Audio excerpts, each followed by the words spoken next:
Yeah, no problem.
As per tradition, we start this function with a recitation of Holy Quran. Before I request Imam Nizamul Haq Thanvi, I humbly request Honorable Chris Bowen Honorable Heyward, Honorable Scott Morrison, Dr. Farooq Sattar, Mr. Munir Muhammad, Mr. Muhammad Ali, Mr. Muhammad Azam to take their chairs on the stage.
Thank you. Respected audience, we start our function with the recitation of Holy Quran. The reciter is an Imam of Young Mosque and is the son of great reciter of Pakistan, Maulana Shamad Haq Thanvi. Now, can I please request Nizamul Haq Thanvi to come and bless us with the recitation of the Holy Quran.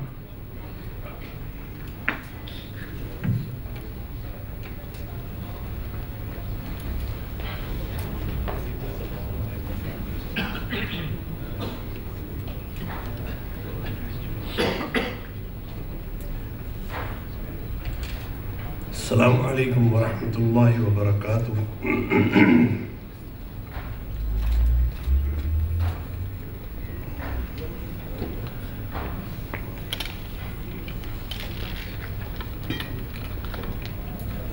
أعوذ بالله من الشيطان الرجيم بسم الله الرحمن الرحيم إن الذين آمنوا والذين هادوا والنصارى والصابئين من آمن بالله واليوم الآخر وعمل صالحا فلهم أجرهم عند ربهم ولا خوف عليهم ولا هم يحزنون صدق الله مولانا العظيم وصدق رسوله النبي الكريم ونحن على ذلك من الشاهدين والشاكرين والحمد لله رب العالمين. Surely those who believe and those who are Judaist and Christians and the Sabi'ins, whoso believe in Allah and the last day and works righteously, their wage is with their Lord, and no fear shall come on them, nor shall they grieve. Thank you.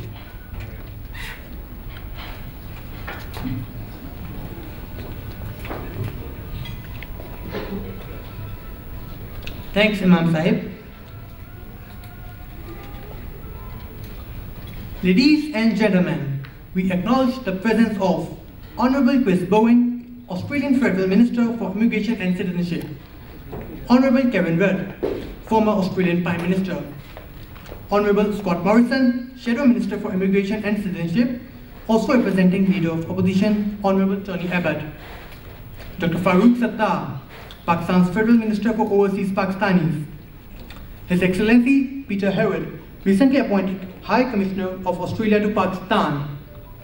His Excellency Admiral Tisara Samara Singh, High Commissioner of Sri Lanka to Australia. Honorable Ed Yusik, Member for Chifley. Honorable Julie Owens, Member for Parramatta. Honorable Alex Hawke, Member for Mitchell. Honorable Andrew Rohan, Member for Smithfield, representing Honorable Victor Domlo, Minister for Citizenship and Communities and Minister for Aboriginal Affairs.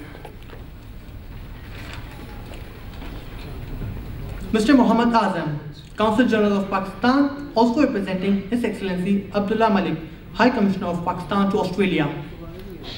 Mr. Tareen Mulani, Consul General, representing His Excellency Muhammad Ma'i Lanin, Ambassador of the Kingdom of Morocco. Mr. W.S.M.S. Vijay Sundara, Consul General of Sri Lanka. Honorable Robert Furlow, Member for Lakamba, also representing Leader of Opposition, Honorable John Robertson. Honorable Shaukat Musalmani, MLC. Honorable Peter Primrose, MLC. Chairman, New South Wales Community Relations Commission, Stephen Kekasharian. Councillor Sam Iskander, City of Marrickville. Councillor Khalil Saleh, City of Canterbury. Councillor Joe Awada, City of Rockdale. Senator Renyon and Dr. Marine Faruqi, representing Senator Brock Brown. Ms. Jay Lee, representing Shadow Treasurer, Honorable Joe Hockey. Ms. Felicity Finlay, from Office of Honorable Philip Ruddock, Member for Barora. Grand Mufti of Australia, Sheikh Ibrahim Abu Muhammad. Imam Rudil Mosque, Dr. Shabib Ahmad. President Muslim Australia, the Australian Federation of Islamic Council, Hafiz Qasim. Head of Islamic Shia Council, Sheikh Kamal Muslimani. Imam Hassan Islamic Center, Sheikh Khadwiz. Pastor Raymond Khan, representing Australian Aboriginal Community. Chairman Fiza Foundation, Ismail Ed Khan. Ahmad Yamakuglu, Principal Swaleh College. Dr. Intaj Ali, Principal Malik Fahad School.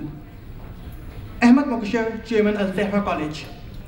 Bashar Al-Jamal, from Human Appeal. President United Indian Association, Amrinder Bajwa. And renowned Pakistani TV artist, Uzma Gilani.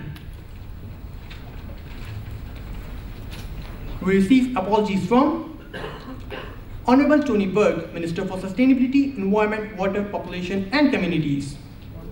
Senator Kate Lundy, Minister for Multicultural Affairs and Sports.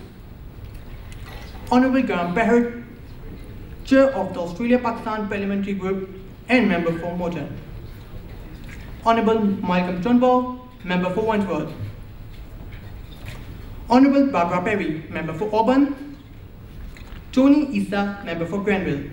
And David Erang, DG ACO. Now, I request an elderly person to take over to run the ceremony.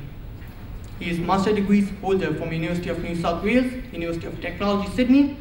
Sydney University, he founded and worked with various organizations, hence received an award from New South Wales Premier, Contributor of Rabitah and Secretary of Rabitah Community Services, Mr. Zawar Shah, is requested to do the needful.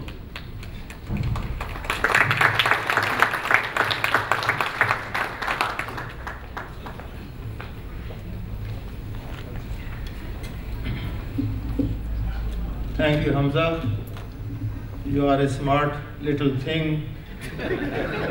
You decided to go only for the roll call, which I do in my school, and left the hard bit for me, that is to describe the indescribable people on the stage. Anyway, let's give a go, and I keep my fingers crossed. Respected audience, the first among the indescribable people is Munir.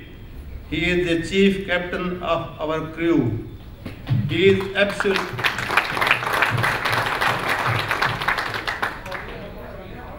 absolutely an untiring person. If I describe him in one word, he is workaholic. I am totally amazed as to how can he handle a number of assignments besides looking after his family.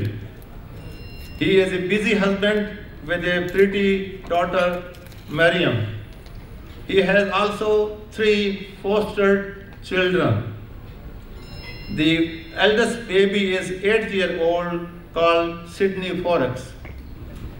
It is an unmatchable money remittance enterprise. It has been immensely applauded by its customers as well as by the World Bank. His second baby, Rabitah International, is only 6 years old. It is bilingual community magazine distributed free of cost across Australia and in some part of New Zealand.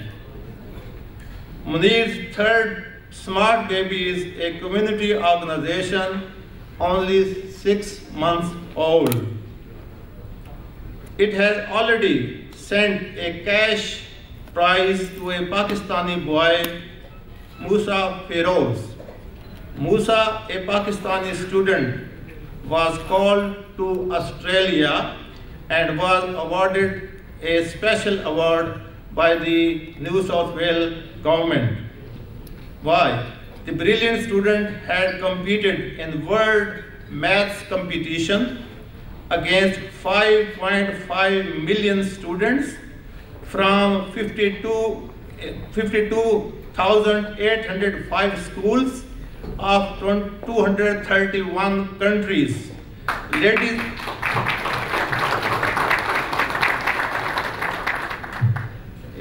clapping was a little bit before, again, and more clapping coming up. Ladies and gentlemen, young Musa was ranked first in the world competition.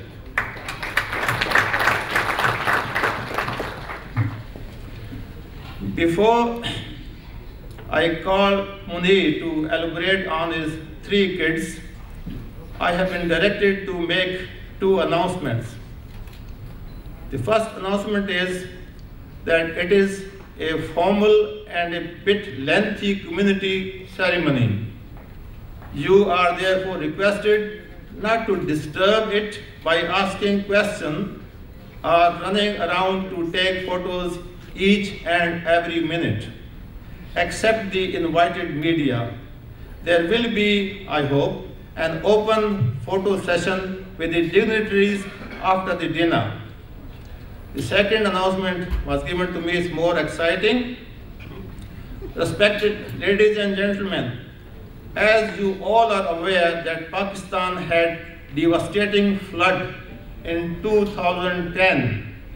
After taking the oath as the Foreign Minister, Honorable Kevin Rudd hurriedly rushed to Pakistan to see the devastation himself.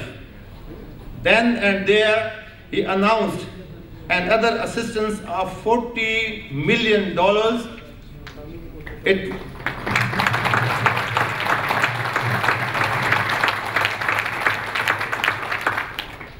It was over and above $30 million announced earlier. $9 million were donated by the non-government Australian donors. Thus, Australia was the 5th largest country to contribute to the World Relief Appeal for Pakistan.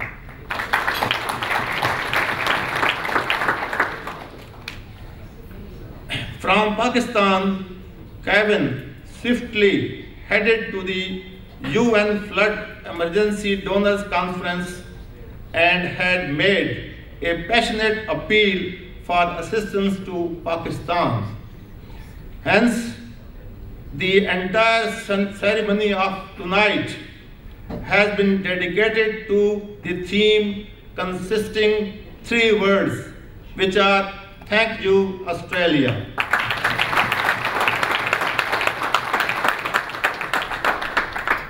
Now I request our chairperson to come and explain and elaborate his 3 fostered babies.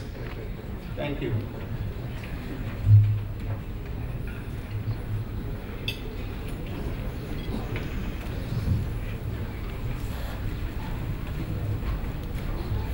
Thank you, Dawasa. Bismillahirrahmanirrahim. Honorable Kevin Rudd, Honorable Chris Bowen, Honorable Scott Morrison, Honorable Dr. Farooq Sattar, Muhammad Adil Saab, Honorable Member of Parliamentarians, Member of the Diplomatic Corps, community leaders, and respected guests. Assalamu alaikum. On behalf of me and my team, I welcome you and thank you for sparing your time for us for your busy lives. Tonight we are gathered to say thank you, Australia, and thank you for sparing your time. Thank you, Australia, for outstanding support to Pakistan during 2010 plus. Tonight, we are also celebrating the 6th anniversary of our community magazine called Rabitah.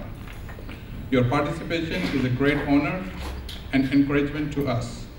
We had started Rabitah 6 years ago with the help of few friends like Arshad, Umar, and Faisal. Rabitah means connectivity or connection. For last 6 years, the community connections has been growing. Alhamdulillah, by now, Rabitah has become a symbol and acknowledged pride of our community, which perfectly summarize the object of publications of this magazine, bringing South Asian community closer to other Australian communities. In short, Rabitah is the best source of social and culture connection. Is delivered free to individuals, institutions, community organizations, parliamentarians, and overseas mission in Australia. For this great achievement, I thank the readers, the supporters, and sponsors. I thank the member of the management in Pakistan and Australia for their work, devotions, and untiring efforts to make this great success happen. The scope of service to the community by Rabitah International was limited. Therefore, the need of an organization that could serve the community round the clock was badly felt. Tonight, in your presence, I am honored and humbled to launch the community organization called Rabitah Community Services.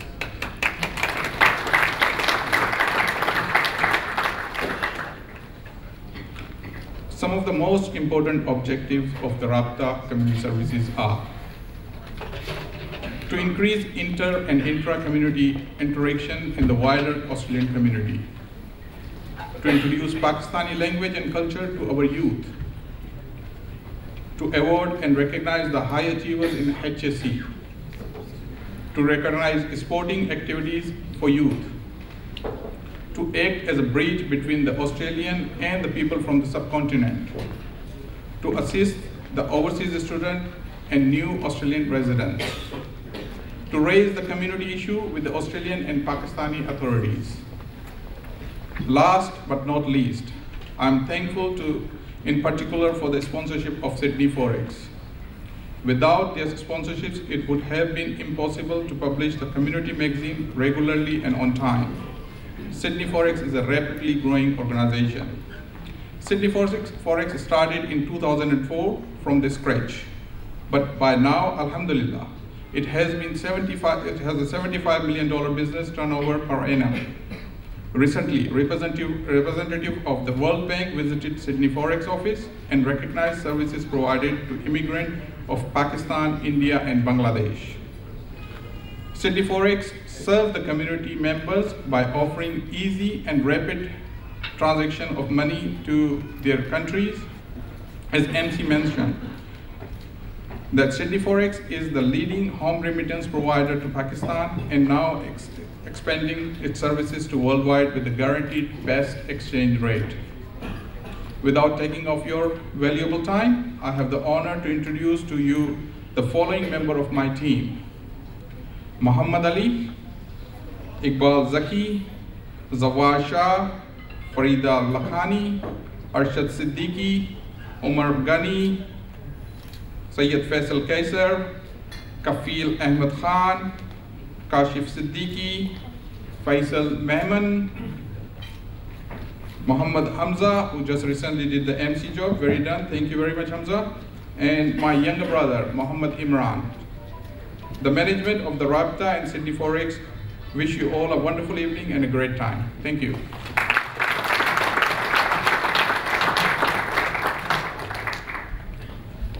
Thank you, Munir. I hope this is not favoritism because Hamza is your relative and I am not.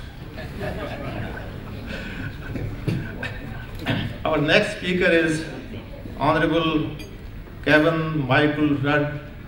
I think he doesn't need introduction. Anybody who's sighted or blind would know him. But still, this is a formality, I wouldn't mind. Kevin had a strong inclination towards the politics. Therefore, he had joined the Australian Labour Party at the age of 15. He graduated from Australian National University. In 2001, Kevin had assumed the portfolio of Shadow Foreign Minister. In 2006, he was promoted as the leader of opposition. And in 2007, the Australian Labour Party won the federal elections and Kevin became the 27th Australian Prime Minister. On 13 February 2008, he did a long-awaited apology to the Aboriginal people. Pakistani people have a passionate affinity with Kevin. For what has he done for Pakistan? First, he had visited Pakistan in 2010 and announced a financial assistance then and there. From Pakistan, Kevin went straight to the donors conference in New York. In a UN flood emergency meeting, he spoke only for 2.5 minutes. And in that short time, he made an appeal for more assistance to Pakistan. Thank you, Kevin.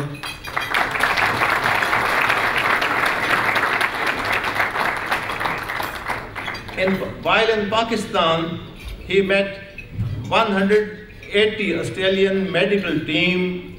He was greatly impressed to see the dedicated work of Australian professionals.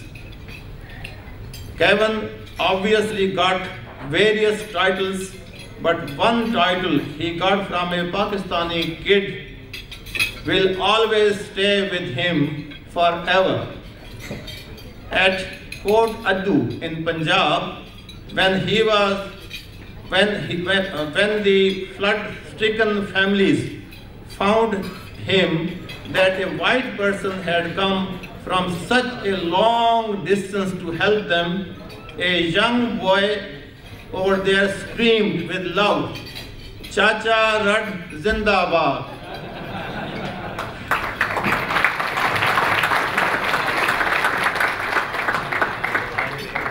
Chacha Rudd Zindabad, which means long live Uncle Rudd. So I humbly request Honorable Kevin Rudd to come and speak, please. Thank you very much.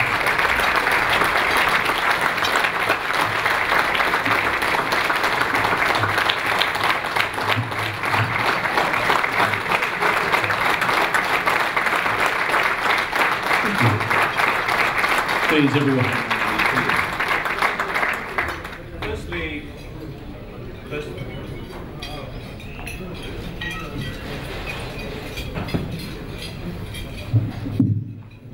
We're back again. Firstly, if I could acknowledge the Imam Takvi who spoke before and his readings from the Holy Quran, and for the other Imams who are here present, and for its embrace of all people of the book. I thank you for your kind words. If I could acknowledge also His Excellency, the Minister for the Overseas Pakistani Community, who is visiting here in Australia today, and you are a very welcome guest in our country. Could I also acknowledge my ministerial colleague, Chris Bowen, who is a strong friend of this Pakistani community. If I could also acknowledge the Shadow Minister for Immigration, who is with us this evening. My parliamentary colleagues, Ed Husick, stand on your feet. I am here. The reason I'm here tonight is because Ed Husick told me I needed to be here. And so he is a long-standing friend of this community, and I know that he was intimately involved in a community event only 12 to 18 months ago as we came together again to raise money for the victims of the Pakistan floods. I see Julie Owens there as well. Take to your feet, Julie, in her splendid gown. Again, my friend and parliamentary colleague, and I know a close friend of the Pakistani community. Excellencies, distinguished guests, friends of Pakistan, friends of Australia, one and all. When I think of Pakistan, I think of the extraordinary events of 1947. I think of the extraordinary achievements of Jinnah. I think of the extraordinary achievements of the Pakistani people in the period since then. This has been a difficult road for the last 65 years. Those of us who are students of the history of the subcontinent are aware of that history. Over that period of time, Australia has been present in Pakistan through our diplomatic mission from the beginning. We believe that when we have newly established nations within our region, that we should become their friends. And my message to you tonight is very simple, and that is, in Australia, the people of Pakistan and the government of Pakistan should know that you do not have just friends from the past. You also have firm friends for the future.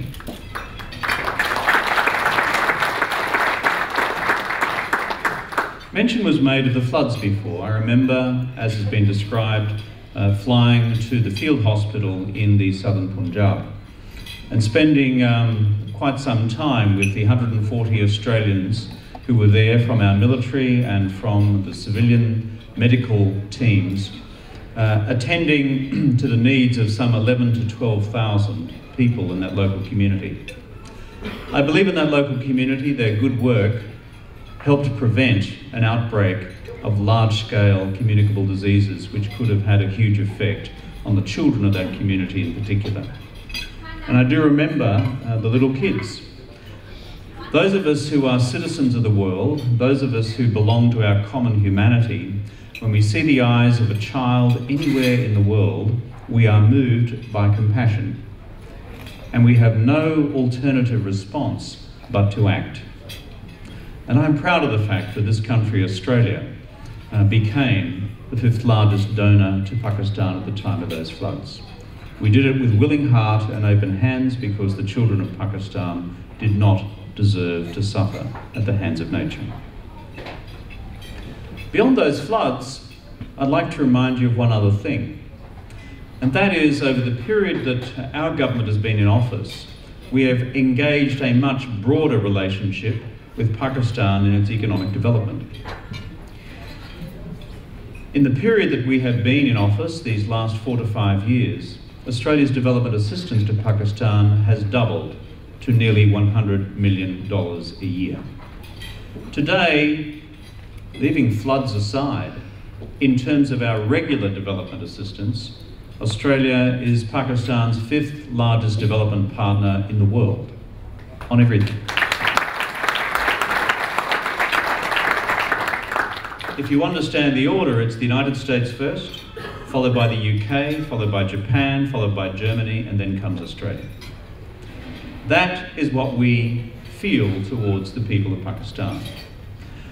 I think it's fair to say, in the world at large, money speaks. And therefore, when we have spoken, we have done so in the most practical of ways to assist this great country in its development challenge. Of course, to make that relationship more comprehensive, I was pleased at the end of last year to meet with your wonderful Foreign Minister, Hina Rabbani Kar, who I simply refer to as Hina, who is an extraordinary minister for your country. An extraordinary Foreign Minister for your country. For the the first time in the history of our bilateral relationship, we signed an Australia-Pakistan Development Partnership.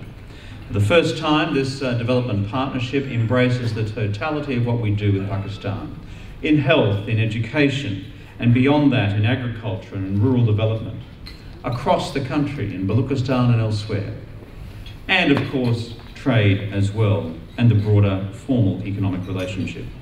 It also, for the first time, established between senior officials from Australia and Pakistan an annual dialogue to review our progress in achieving real results. Let me simply refer briefly to some of the things that we have done.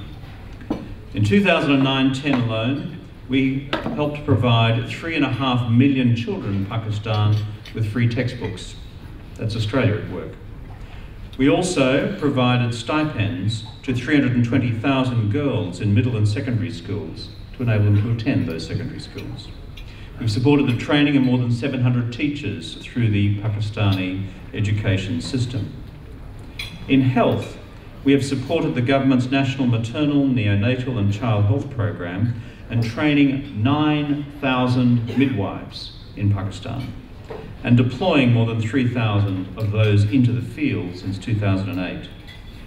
We've provided ophthalmology training and equipment which has enabled almost 200,000 cataract surgeries to combat avoidable blindness.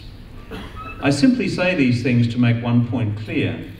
We are not simply friends in name, we are friends indeed.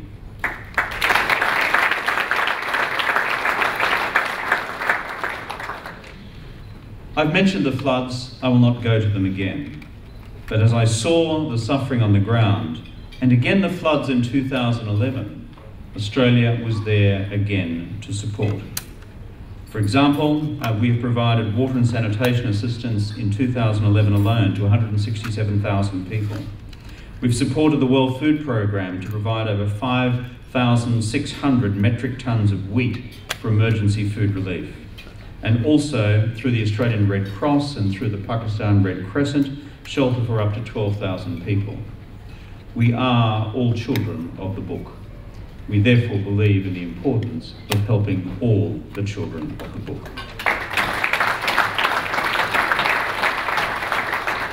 Lastly, what I would say to my dear friends here is that we also honour the contribution of the Pakistan community in Australia. You here are its representatives in this great city of Sydney. Across our country, we have 30, 40, perhaps 50,000 Pakistanis who have chosen to make Australia their home. I haven't even mentioned the C word, cricket. I haven't even begun to explain to each of you here who don't need no explanation about the ties which bind us on the sporting field, because we know all of that. But what I'd like to acknowledge tonight is your contribution to our broader Australian community. I come from the party which has had multiculturalism as part of its national program from the beginning of Australian multiculturalism. We have never wavered. We believe that Australia is a richer country, a more diverse country, a stronger country, as we welcome people from everywhere to become members of this great Australian family. And therefore, it has been within that spirit that we have welcomed many, many people to come as migrants to this country and make Australia their home. And tonight, I acknowledge your contribution to Australia, just as I've reflected on Australia's contribution to Pakistan. I thank you.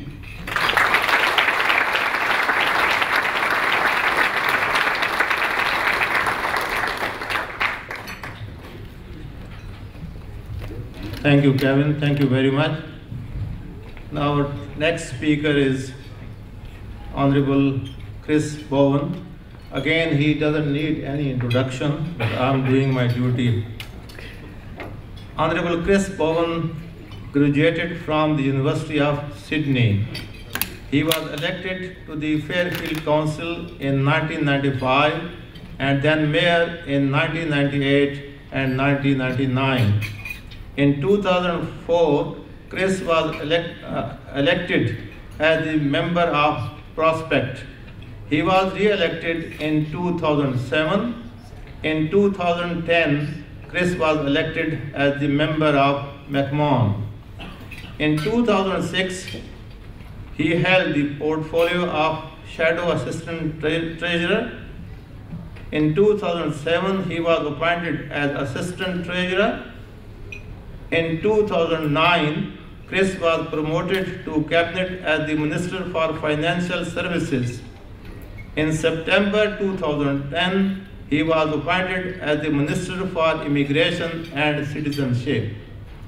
Chris has overseen significant changes to Australian student visa programs. The Minister also played a key role in bridging innovative solutions to irregular maritime arrivals. On the 9th of this month, I was one of those journalists who were called for the budget briefing in Canberra. Many ministers spoke on the segments related to them. All the journalists were highly impressed by Chris for giving a lot of statistical figures from his head without having a piece of paper in his hand. I don't intend to get into those details and request Chris to come and address the public. Chris Bowen, Honorable Chris Bowen.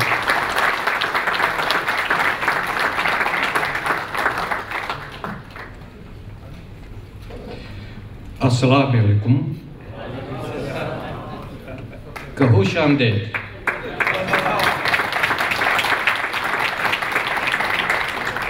I ho up Ache.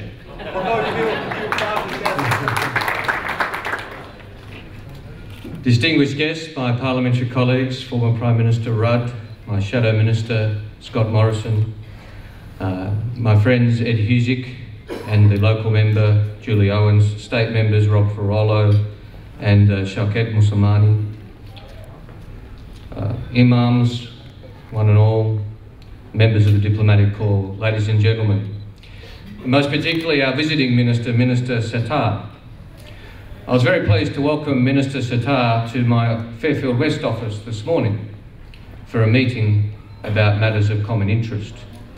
And it was appropriate that we meet in Fairfield, in the heart of Western Sydney, the home of Australia's multiculturalism and the home to so many Australians of Pakistani background. And we talked about many things. We did talk about the cricket, a little, but mainly about Dennis Lilly and Rod Marsh and people we watched when we were younger. But we also talked about the contribution of Australians of Pakistani origin to Australia. We talked about the at least 30,000 and probably more people of Pakistani heritage who make Australia their home. We talked about their contribution to Australia's skills and economy. We talked about how we hear a lot about the Asian century. We hear a lot about trade, and we hear a lot about resources, and we hear a lot about China, as we should. But there is so much more to that story. And the most important part of that story is people-to-people links. It's the contribution of those people who made the journey to Australia, who understand Pakistan and who understand Australia, and who can make those links ever stronger still. Whether it be economically, in building trade between our two great nations, whether it be in skills and the magnificent contribution of Pakistani Australians to Australia's healthcare efforts, for example, and so many doctors of Pakistani origin working throughout Western Sydney. My very old friend Dr. Ali Safraz is here tonight as a prime example of that contribution to the healthcare of Australians. We're not just talking about doctors, but nurses and medical staff across the board. And of course the contribution of Pakistanis to the rich cultural life, the rich fabric of multiculturalism in Australia, which is suitably recognised, and I was pleased to appoint Professor Samina Yasmeen of the University of Western Australia to the Australian Multicultural Council, another eminent Australian of Pakistani heritage. But it is those links which will see us build on our historical links, our membership of the Commonwealth, our love of cricket. It is those links which make us ever stronger still. Kevin talked about the contribution of Australia to Pakistan and the importance of our aid budget, which has massively increased from $16 million in 2008 to nearly $100 million now. And that is important work. And it's been supplemented by many people in this room and the fundraising efforts that I know you have all undertaken to deal with the crises, the humanitarian and natural crises in Pakistan, and also the work you do for the broader community here in Australia.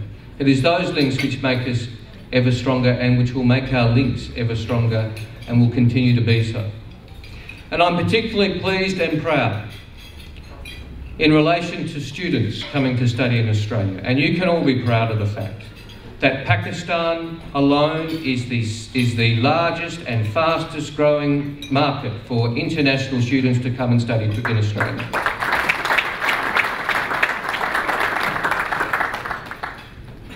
The Pakistani market is growing faster than any other in terms of people coming to study in Australia, which is good for Pakistan, good for Australia, and good for our long-term friendship. Those thousands of young Pakistanis who come and study in Australia, if we give them a good experience, which I believe we do, will be lifelong friends of Australia, lifelong ambassadors for Australia in Pakistan, and lifelong ambassadors for Pakistan in Australia. And that should be welcomed just as much as the contribution they make while they're here, but their ongoing contribution to the links between our two nations. So, my friends, it's a contribution that you have made, which make it our relationship so much stronger.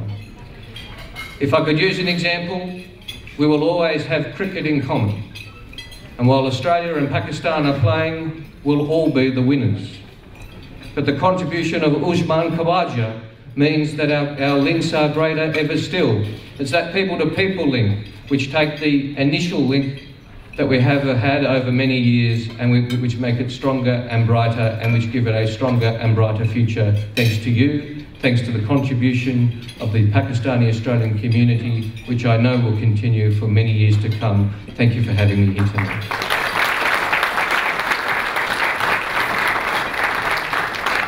Thank you, Chris. Our next speaker is Honorable Scott Morrison. He is representing the Leader of Opposition, Honorable Tony Abbott. Scott Morrison was first elected as a federal member for Cook in November 2007 and is currently Shadow Minister for Productivity and Population, and as well Shadow Minister for Immigration and Citizenship.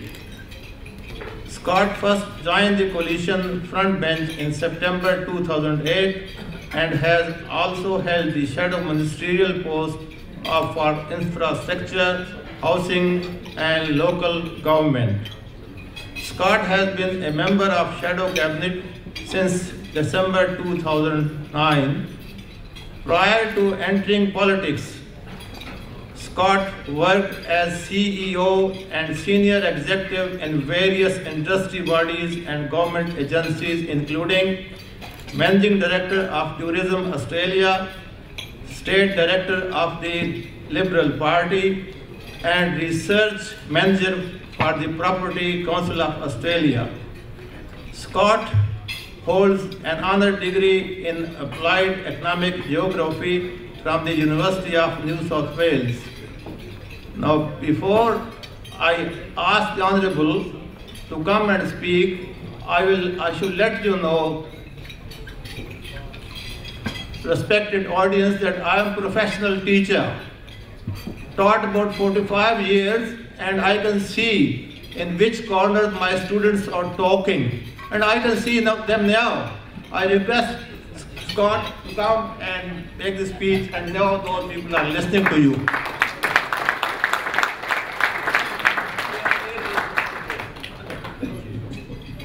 Well, thank you very much for that introduction. It's a pleasure to be here tonight representing Tony Abbott and to be amongst my fellow Australians. Can I particularly acknowledge the Imams and Sheikh this evening? Can I acknowledge particularly my parliamentary colleagues who are here with me this evening? Especially, it's not that often that I get the opportunity to acknowledge our former Prime Minister Kevin Rudd. And of course, the Minister of Immigration, Chris Bowen. Can I particularly, though, in acknowledging Kevin, say one thing, and I come here tonight in the spirit of bipartisanship. Probably the most significant day that I suspect any of us have spent in the Federal Parliament in the last 5 years was the day of the apology to our Indigenous Australians. And I want to place on my...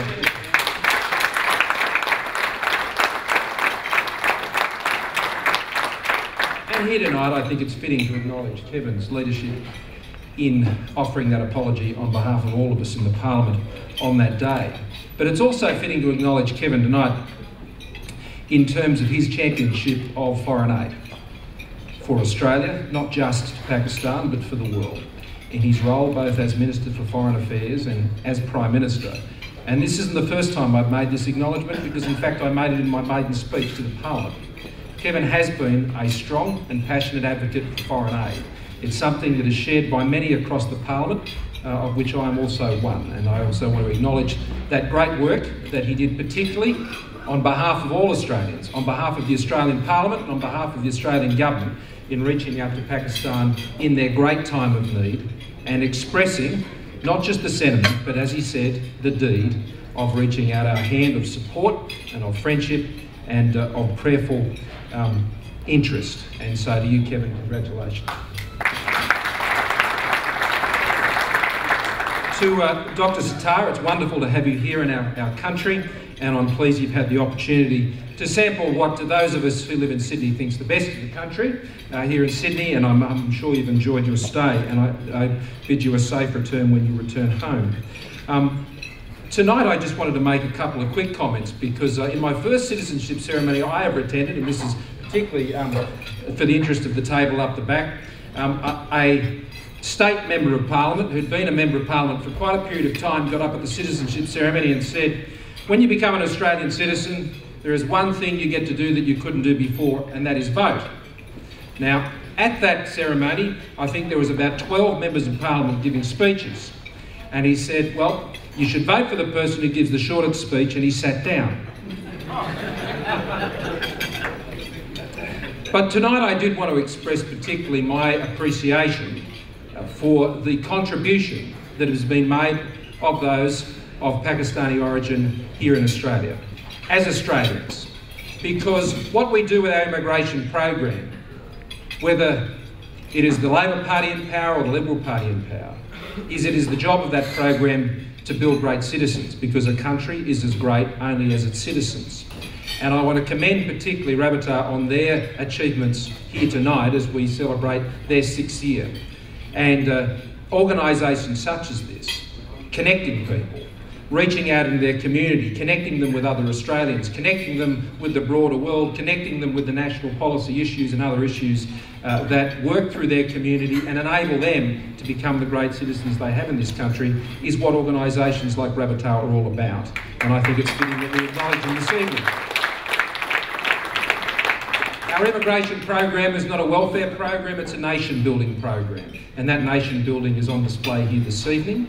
It's a nation-building that it's based on a program that encourages people to come to Australia based on what they can contribute. And that has been the hallmark of our immigration program for many decades. And long may that be so, because in this country, we are an immigration nation that has social cohesion that is the envy of the world. And it is for this reason, I believe alone, in that people who have come to this country from all over the world have come to make a contribution. They continue to make that contribution. And in making that contribution, they connect with Australians of all backgrounds. And so on a night like tonight, we can celebrate as Australians the great contribution that Rabitah has made to Australia, and indeed Pakistani Australians as well. Thank you for the opportunity to do that.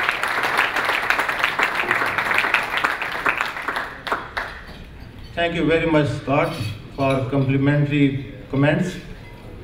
So now, next speaker is our Minister for Overseas Pakistanis, but I wanted to say something about him, and Scott has already said those things. I hope you haven't seen my folder somewhere.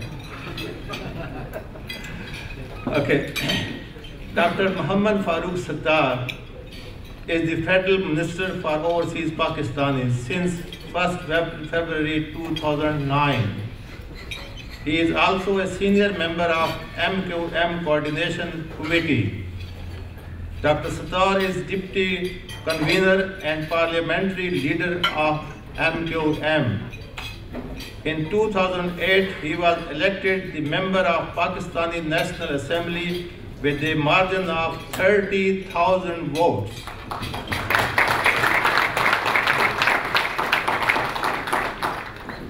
From 1987 to 1999, he served as the mayor of Karachi. Dr. Sattar also heads a Foreign Relations Commission in the Senate. Previously, he was twice elected as the member of National Assembly. Dr. Sattar also served as a member of Sindh Assembly from 1993 to 1996 and again 1997 to 1998. He also remained a minister in Sindh province. Dr. Sattar is the first minister ever in the history of Pakistan who initiated a policy and finally got it approved to enable the overseas Pakistanis to cast their votes in the homeland election.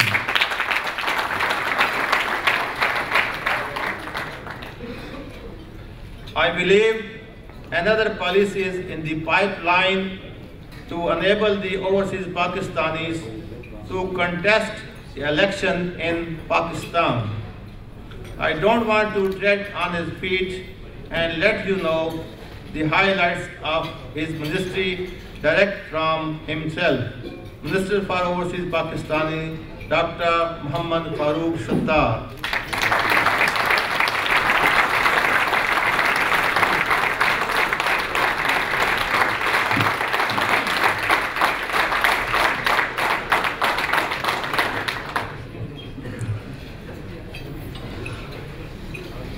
Honorable Minister for Immigration, Mr. Chris Bowen, Honorable MP and the former Prime Minister and Foreign Minister,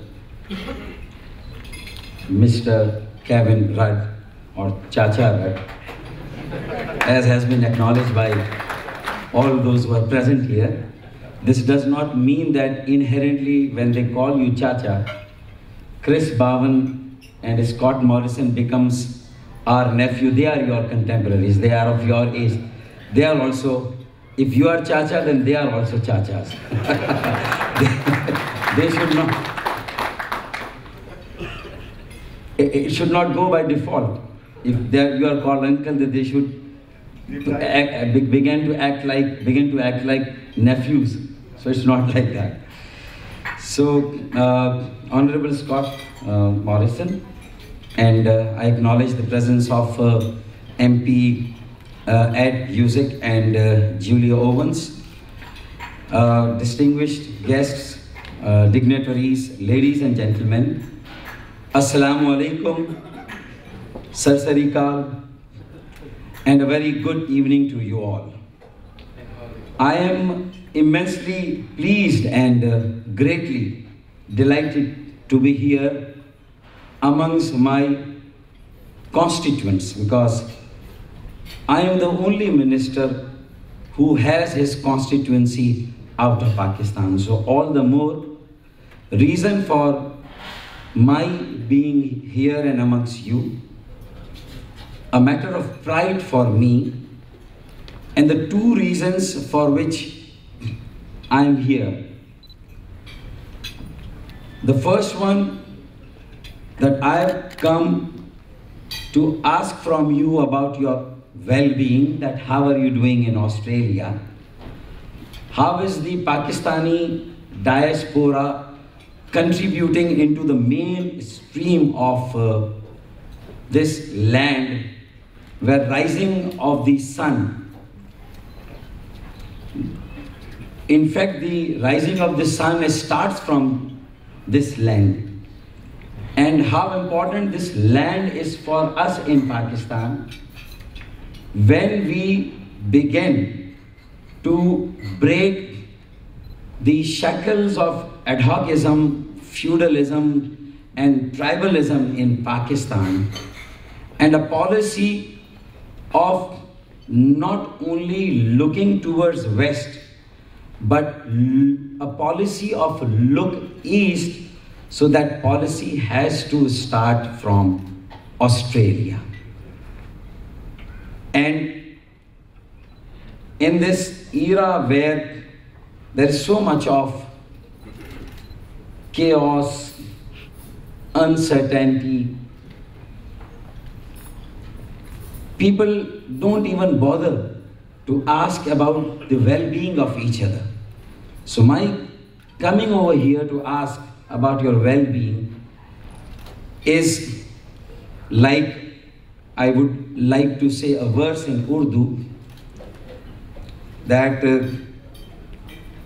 अगर वो पूछ ले हमसे तुम्हें किस बात का गम है, अगर वो पूछ ले हमसे तुम्हें किस बात का गम है, तो फिर किस बात का गम है अगर वो पूछ लें हमसे.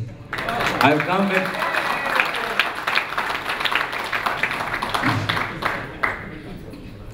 this can translate because he knows Urdu. yeah.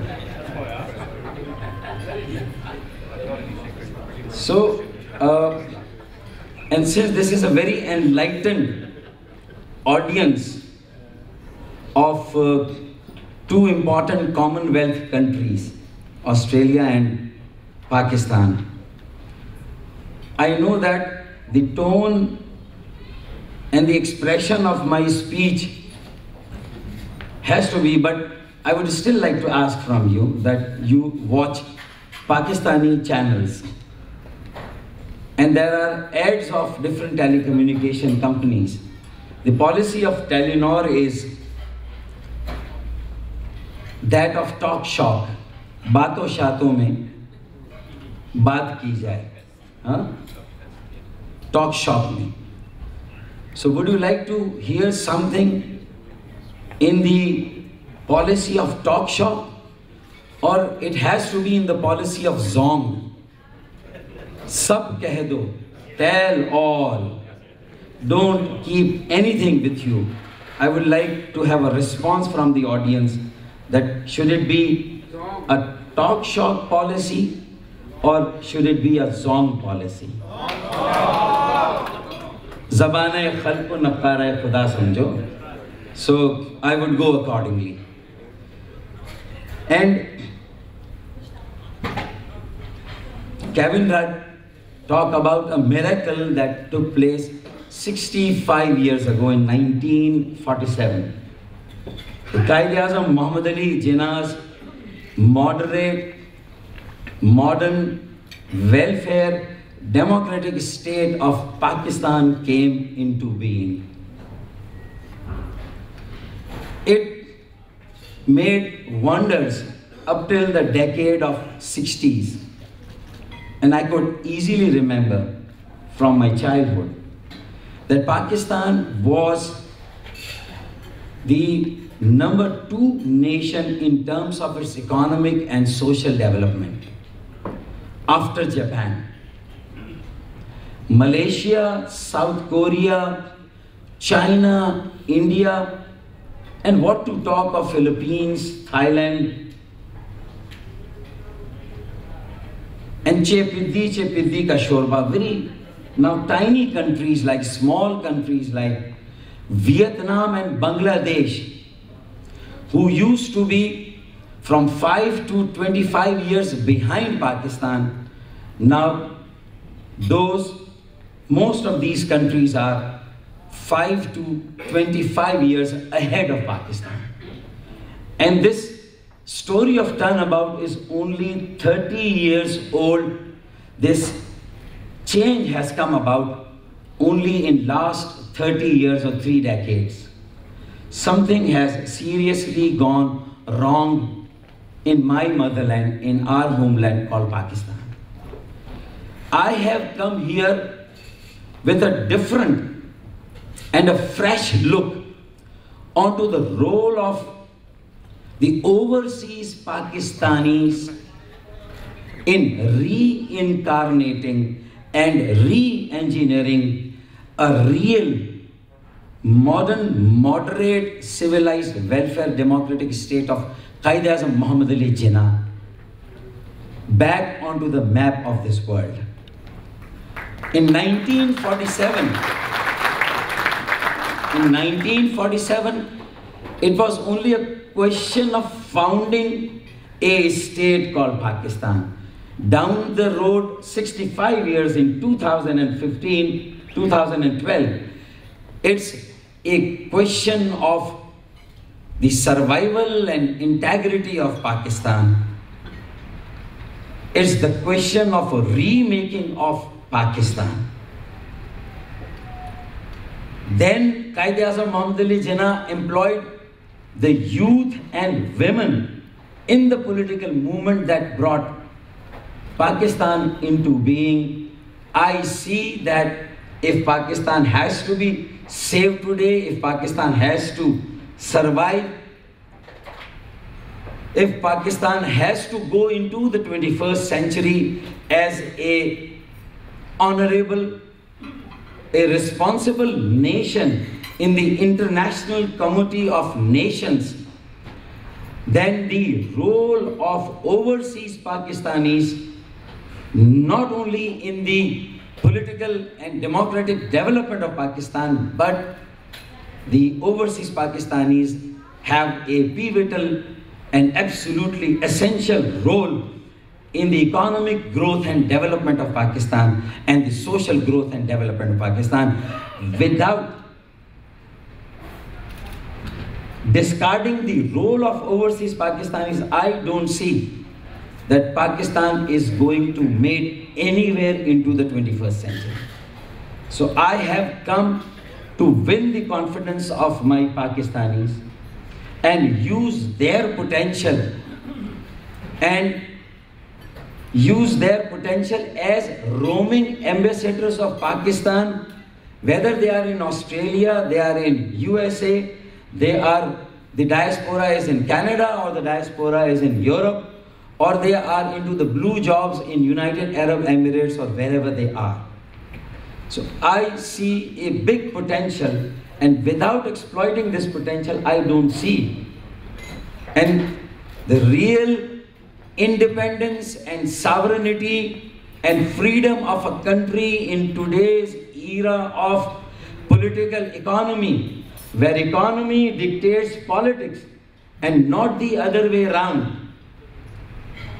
Where economy dictates politics and not the other way around, the real meaning of real freedom, independence and sovereignty of a country is its economic freedom, is its economic independence, and it is its economic sovereignty. Without being sovereign economically, free and independent economically, I don't see that we can rightfully claim to be a free, independent and sovereign nation.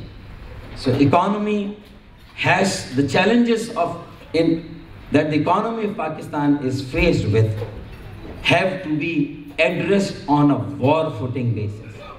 And when I say so, the vision has to be आसमानों पे नजर कर अंजुम महताब देख, आसमानों पे नजर कर अंजुम महताब देख, सुबह की बुनियाद रखनी है तो पहले ख्वाब देख. I have come with this dream, I have come with this passion, with this spark, and this dream has to be brought and translated into reality. And for that we have to say no to the word impossible and no. The journey has to start from there. Even if it has to be 1,000-mile journey, we have to take the first step. जो सफर इख्तियार करते हैं वही दरिया को पार करते हैं. अगर वो दरिया आग और खून का भी दरिया हो, that river has to be crossed by taking the first step into the river. And for that, a working class Pakistani, an ordinary Pakistani, a professional, a technocrat, the Pakistani diaspora, so rich in talent and education, when I say that it's a different ball game altogether, I've come with an offer of partnership with the overseas Pakistanis to give them a real participatory role in all the walks of lives in Pakistan.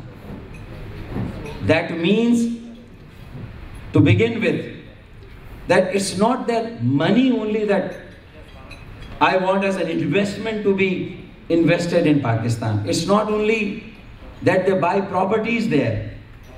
It's their expertise, their experience, their exposure, their education, their energy, and the tact of their employment.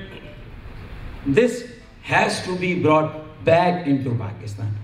A policy for the overseas Pakistanis that have skilled and trained manpower, the human resource that we have to develop, if even it is exported, then we have a plan 10 years down the road that all of them one day have to be invited back into Pakistan, that we have a place for them in Pakistan. Not only that we have to keep on exporting our talent, there is always a brain drain, there is always a flight of capital, but one day that capital, that human resource has to be brought back in Pakistan. So it's a history of 65 years of Pakistan. And I have brought a hope for you also. I know the television channels, the stories that you have been watching all along is casting doubt on our optimism, on our optimism, and we develop a tendency to become pessimist. But look, we have hit the rock bottom now. And the order of the day is a complete and permanent change. That is what Pakistan needs. And what we have to understand is that what and where the world is today, when I compare Pakistan's experiment with Malaysia, South Korea, China, India, and some other countries of Asia, that what and where the world is today, everybody understands this, everybody comprehends and knows.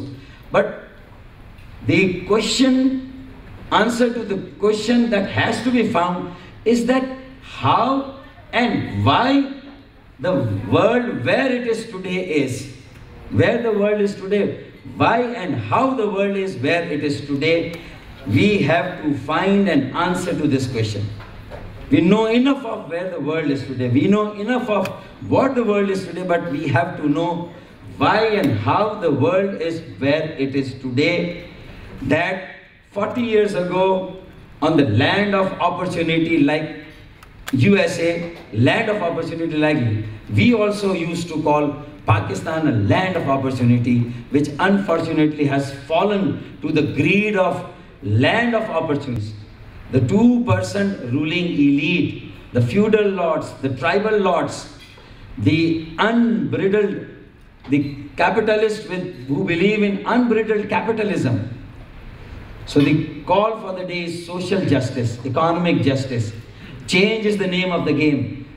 Martin Luther King said, "I have a dream." And that was the time when in the diverse land of opportunity of USA, the black Americans of Africa origin even properly did not have the right to vote.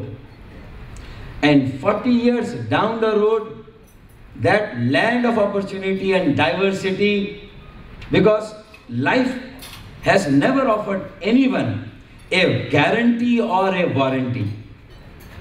To an individual, to a nation, to a society, to a country and a state, life never offers a warranty or guarantee.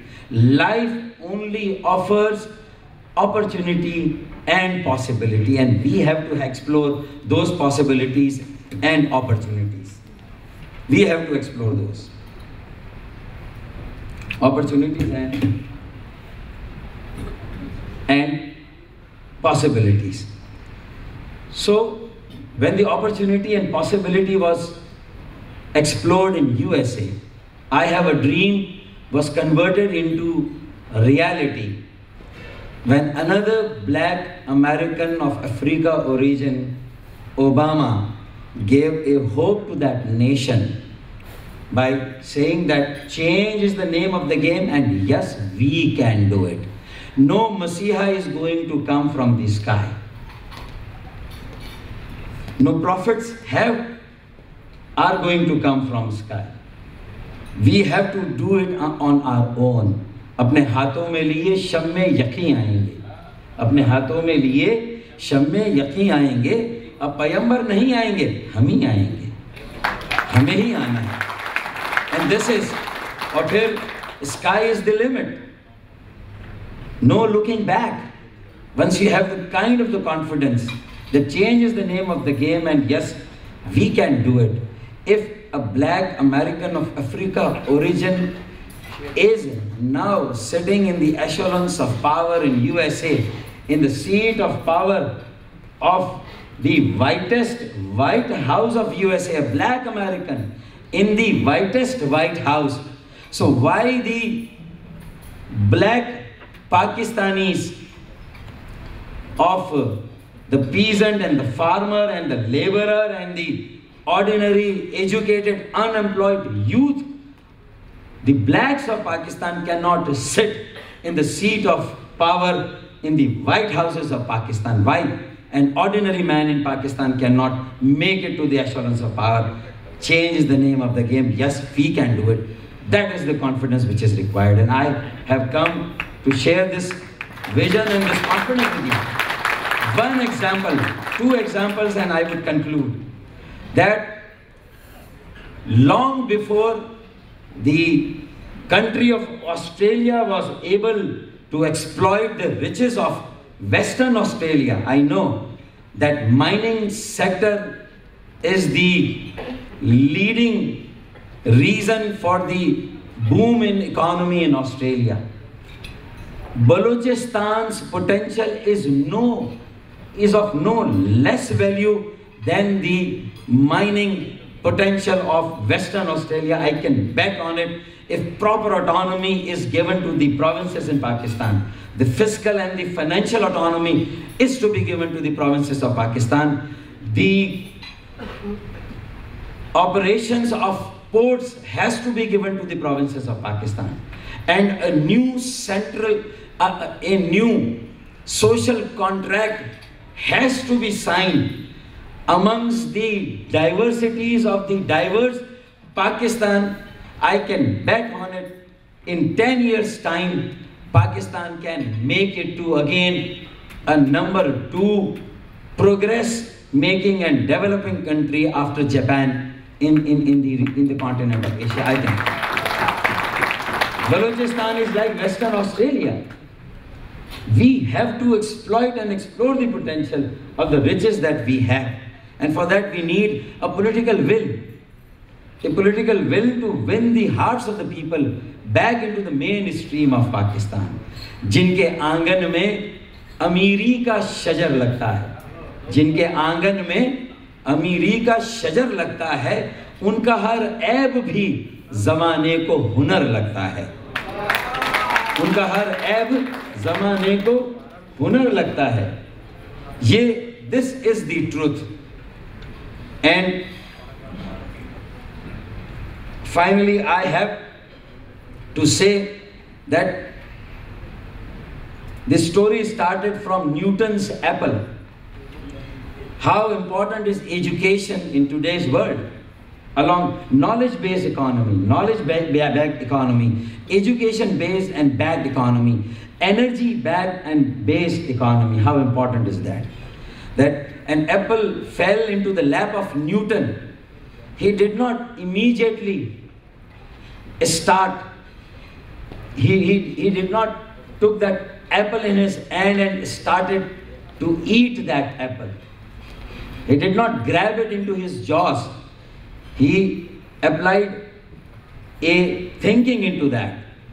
He applied curiosity into that and came out with a law called law of gravitation, and those who acted on the Sunnah, on the acts of Newton, they found a counter to this force of gravity and break this gravitational force and were to send missiles, rockets, aircrafts and satellites into air and orbits around Earth, and those satellites have sent back the apple into our lap. The iPhone, iPad and iPod are the same apple of Newton, which enabled him to derive the law of gravitation. And when a counter to this gravity was found, the satellites have again connected all of us together into an apple which is in my lap.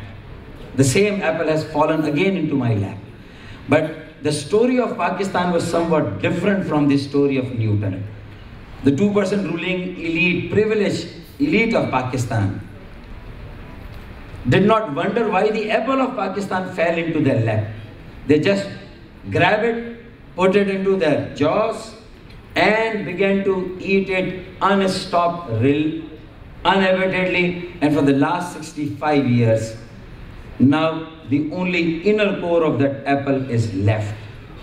That's why I have a conviction and I say this is the now or never situation in Pakistan. Honi nahi te kadi nahi wali surat hal hai Pakistan mein. Never. So we have to grab this opportunity. We have to make investment in youth. We have to empower youth. We have to make investment in women. We have to make investment in all the weaker sections of society, the minorities in Pakistan. And the overseas Pakistanis have to play a role into that. I have come here for that. And we have to say no to no.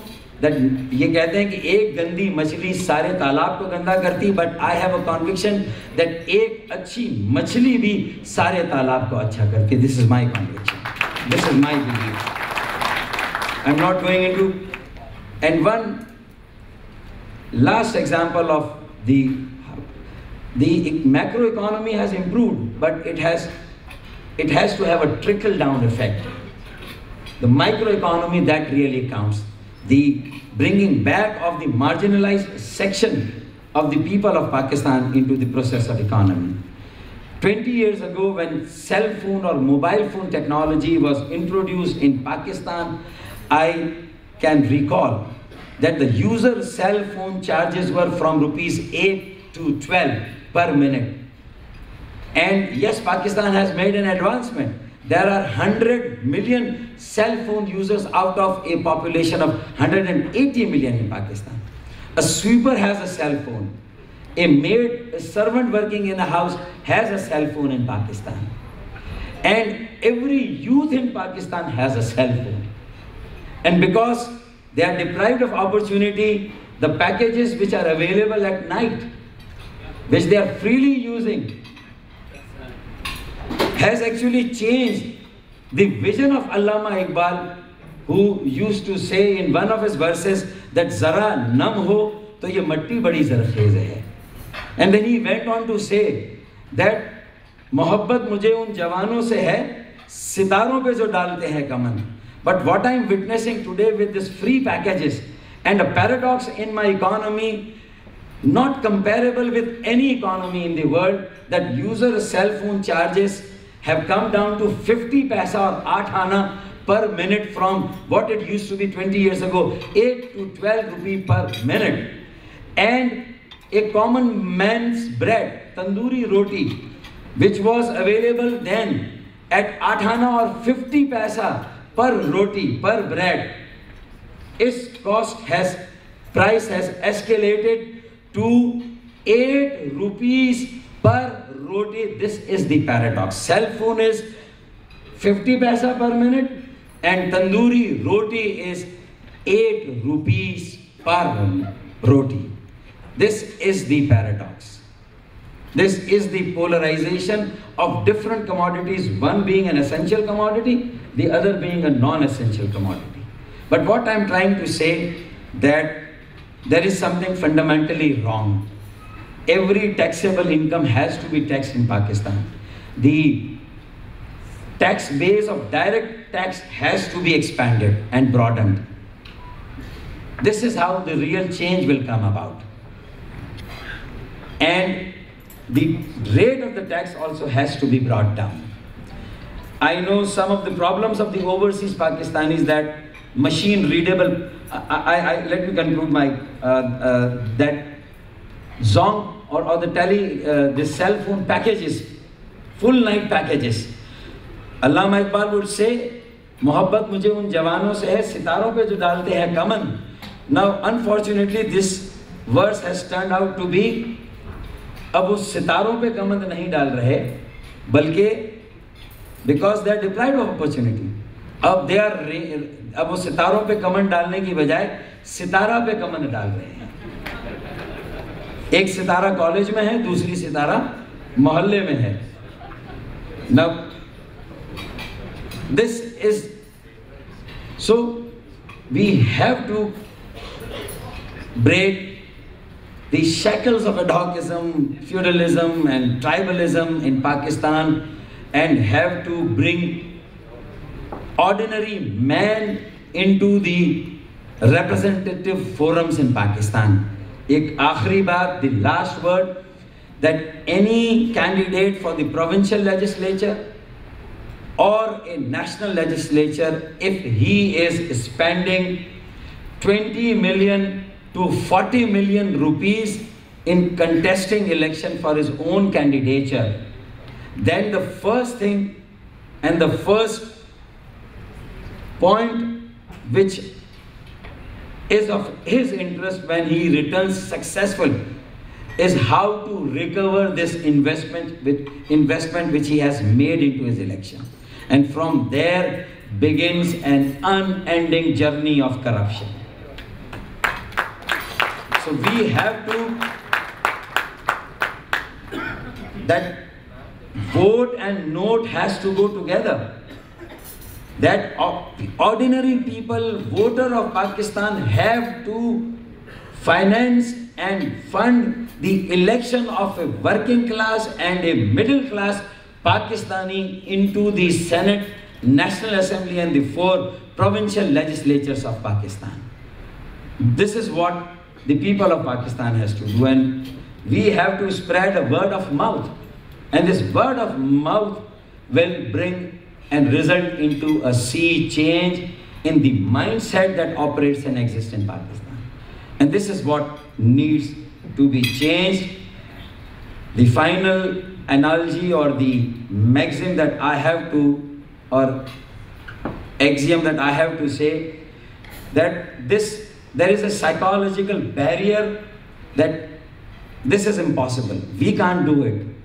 This is not doable. This is not practical, and this is what has to be broken. This barrier has to be overcome. It's exactly like when one of my daughters, one of my sisters is departing for her in-laws. अपने ससुराल जब जाती है कोई बेटी या बहन, तो उसके जहन में भी ये apprehension है, she has a concern that how would be the new environment like, how would be her father-in-law, mother-in-law especially would be like, a completely new environment. And she has a wish in her heart and in her mind. And वो क्या है कि रब्बा याते सस चंगी होवे, रब्बा याते सस चंगी होवे, या फिर ओदी फोटो दीवार ते टंगी होवे. ये उस बेटी, yeah, that the wishful thinking of a daughter and a sister when she is going to her in-laws, when she is getting married to a new environment, her wish and desire is that either the mother-in-law in particular should be a very good human being, or else her photo should be hanging on the wall. Photo should hang on the wall. So this is the wish. But then she has to know the art of doing. Politics is the art of doing. She can win the heart of her in-laws. And 2 years down the road, if a peasant, a farmer, and a laborer, through land reform, labor reform, educational reform, socio-economic reform, cooperative farming, microfinance, can do wonder and magic. And 2 years down the road, the peasant, farmer, laborer, unemployed youth will be on the driving seat, the daughter and the sister will be on the driving seat, and the sister-in-law and the mother-in-law and the feudals and the tribal lords will be on the back seat of the car. You can easily overtake them. This is how, through a reform agenda, we can do a turnaround in Pakistan also. I have to say a word of thanks to the Australian government that they are, in all sincerity, they are genuinely the friend in need for Pakistan, that whenever a man-made or a God-made disaster has struck Pakistan, Australia, their government and their people, even before a call is sent to them or given to them, they are with us, just next to us, right beside us in our times of need. Whenever the disasters have struck us, and not only that, for the empowerment of the ordinary people of Pakistan, they also know that how important it was to organize a forum like FOP, Friends of Pakistan. And the Australians played a pivotal role into organizing that forum, which was a much awaited and needed forum for Pakistan. So there, through your acts, you have proved that. And your actions have always spoken louder than the words. And we hail that, we commend that, and we love that. Now, having said all this words of praises for you, since you have said you are friends of future of Pakistan, and it's a relationship that will go into future, so I am confident that we will together build up a partnership and shed the remaining invisible walls that are, I think, creating some confusion in the minds of the people of Pakistan who really want to send their children to the universities and educational institutions of Australia rather than sending them to the educational centers of excellence in USA and Europe. Their preference now of late is to send and get education for the children from Australia. So you are also committed to increase the registration of our students from 6,000 to 9,000. So it will not only mean an addition of $80 million of foreign remittance from Pakistan for your economy, but I think the 9,000 students that will get education in Pakistan, this is my belief, that the investment in my 9,000 students in Australia, they will be the future. They will defend the misgivings of West or any misgiving about Australia into Pakistan. They will be your ambassadors when they will come to Pakistan. They will contest your case in Pakistan. And while they will interact with your youth, they will together also one day be, with their greater interaction and greater involvement with each other, when they'll be studying together, they will also one day become the real citizens of this globe and will be in a position to jointly address the fallouts and some of the bad consequences of globalization that we are, the unrest of the uneven development of this world because of the phenomena of globalization or the new world order. So those global citizens will be an asset and will be a guarantee for the common goals and pursuits like global peace, stability and security. And to ensure and guarantee global peace, stability and security, if there is any region in the world, you know that is South Asia, Afghanistan and Pakistan. And then the rest I leave it to you, that how to make investment into empowering the people of that region, so that we, over a period of time, gradually, war on terror is not only fighting the terrorists or the extremists, but it is to eradicate and to prevent extremism and terrorism from occurring, from recurring. And that is what is more important, the curative treatment, the preventive treatment, rather than the symptomatic treatment, that Mir क्या सादा हैं बीमार हुए जिसके सबब, मीर क्या सादा हैं बीमार हुए जिसके सबब, उसी अतार के लौंडे से दवा करते हैं. And finally, Pakistan also needs a curative and a preventive mode of treatment, rather than on an ad hoc basis, a symptomatic treatment. The headache will go for only a few hours if the patient is kept on Panadol through a symptomatic treatment. If there is a tumor in the skull of the body politic of Pakistan, that tumor has to be removed through tumorectomy. दर्द sir के वास्ते संदल बताते हैं तबीब, पिसना घिसना लगाना दर्द sir ये भी तो है. So this is how we have to go into the 21st century. And मुझे आखिर में सिर्फ ये कहना है कि we are a cricket playing nation. If in the immediate future Pakistan is number 3 on the travel advisory category, the 3rd category in the travel advisory. If not for every Australian, Pakistan be placed into the 2nd category,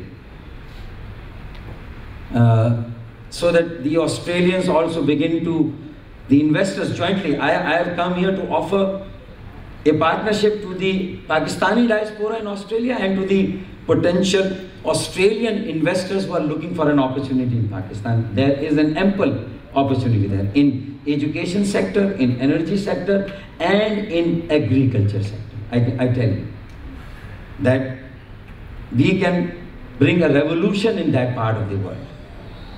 And that part of the world can be a replication of the model of Australia. I can bet on it. I have come here for that. And for that, this restrictions on travel advisory from category 3, if we can be moved to category 2, for all Australians, particularly businessmen, traders and investors, I think it would go a long way in enabling Pakistan to grapple with and overcome its challenges that Pakistan is facing. It will enable it. And if in the immediate context, it cannot be done for the Australians across the board. Finally, I have a request that at least the travel advisory restriction be removed from the Australian cricket team, and we want to see them visiting as ambassadors of Australia into Pakistan, not sooner than later.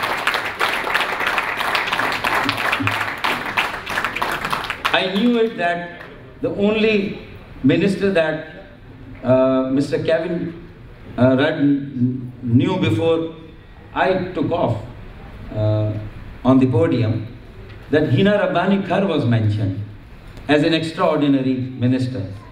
But I can bet on it that next year when you will come to our annual get-together and program like this, so very well organized by Munir and his colleagues, Zawar Shah and all others, Munir Mehman, and full marks to them and a loud applaud of appreciation.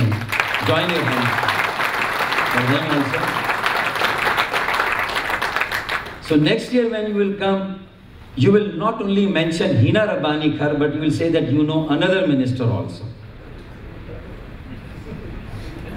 By now you know me.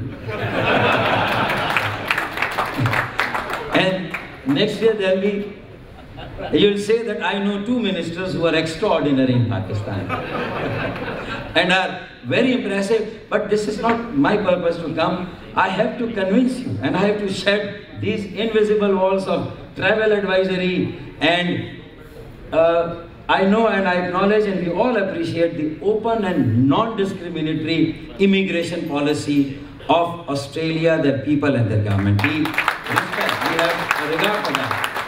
But if within the four wall of this very broad, very open and non-discriminatory policy, for some reason and somehow or the other, if some problems have arisen, next year I am confident that you will have a mandate from your Prime Minister and from your Foreign Minister. And you will be announcing here the new policy on easing of the visa regime for the students in Pakistan, for the increased number of scholarships in higher education for Pakistani students, because then by then I know you would have a belief and confidence in not only the two ministers in Pakistan, Hina Rabbani Kar and Dr. Farooq Sattar, but you will say, I know a nation that is extraordinary, and that is the Pakistani nation. Because that is, my investment is in my nation, in my people. And that's why I say that people-to-people contact and trade will only happen when people-to-people contact will increase and improve. And we will have to break these barriers which are unseen, which are invisible. And next year, within a year, I am confident that Pakistan and Australia will be onto the launching pad together to resolve, to address some of the issues that are faced by the global community. We have that unity in diversity. You have to enable us to also create that same richness of cultures, language, ethnicity in Pakistan, and the cohesiveness on the pattern of the richness of culture and cohesiveness, the unity in diversity, the use of pluralism in Australia. I want to replicate it in Pakistan, and for that I want, and I assure you on my part, there will be all-out efforts and endeavors for a very sustainable, strong, effective and powerful relationship for mutual benefits also and for mutual cooperation also between Australia and Pakistan. Long live Australia, long live Pakistan. Thank you very much. And after आखिरी 2000 ख्वाहिशों से गिरा नहीं करते फल झोली में, ख्वाहिशों से गिरा नहीं करते फल झोली में, वक्त की शाख को मेरे दोस्त हिलाना होगा। न्यूटन के सेब को गोद में गिराने के लिए हिलाना होगा, फिर उस सेब को खाना नहीं होगा बल्कि उसको समझना होगा, है या नहीं? ख्वाहिशों से गिरा नहीं करते फल झोली में, वक्त की शाख को मेरे दोस्त हिलाना होगा। कुछ नहीं होगा अंधेरों को बुरा कहने से, कुछ नहीं होगा अंधेरों को बुरा कहने से, अपने हिस्से का दिया खुद ही जलाना होगा। बहुत